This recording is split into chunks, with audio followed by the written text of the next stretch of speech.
Si bien hasta el momento hemos visto la mayoría de los campos más comunes para implementar en un formulario, nos quedan un par de controles más para ver y asimismo entender cómo debería ser el proceso de visualización de errores cuando algún campo no tiene la información que esperamos.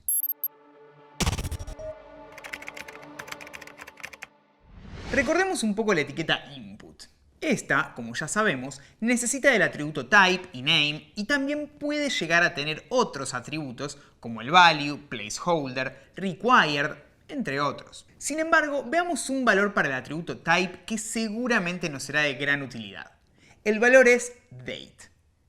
Este código generará en pantalla un campo que desplegará un calendario. Este campo es bastante funcional, ya que podremos solicitar al usuario cualquier tipo de dato que coincida con el formato de una fecha. Adicionalmente, si deseamos que este control muestre una fecha determinada, podríamos hacer uso del atributo value y pasar a un valor así.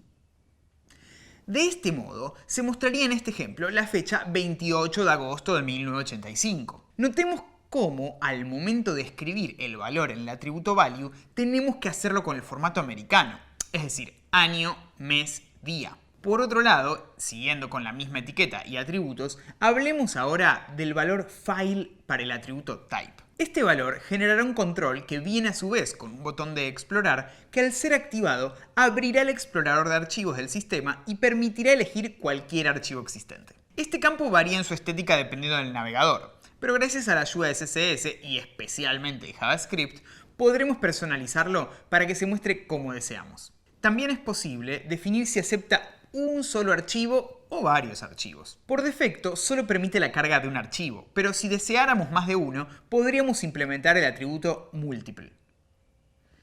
A su vez, podríamos definir el tipo de archivos que admite. Este campo con el atributo accept, lo cual se vería algo así.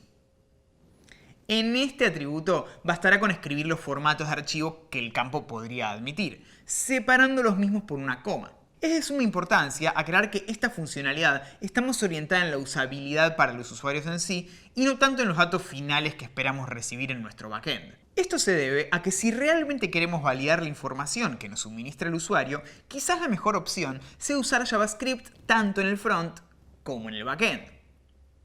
Vale la pena aclarar que la validación de un formulario es un proceso a través del cual revisamos si los datos ingresados por el usuario son los que realmente esperamos que se procesen eventualmente en el backend. Este proceso de validación es algo que podemos llevar a cabo tanto del lado del front como del lado del back, es decir, en el navegador o cuando la información es recibida por el servidor y antes que ella se almacene en la base de datos. Ahora bien, ¿qué pasa cuando algún campo del formulario presenta errores? ¿Podemos preparar nuestro documento HTML para que se haga de un lugar donde muestre un mensaje? La respuesta es claro que sí, por supuesto que se puede. Y lo que generalmente se estila es implementar una etiqueta span después de cada uno de los campos.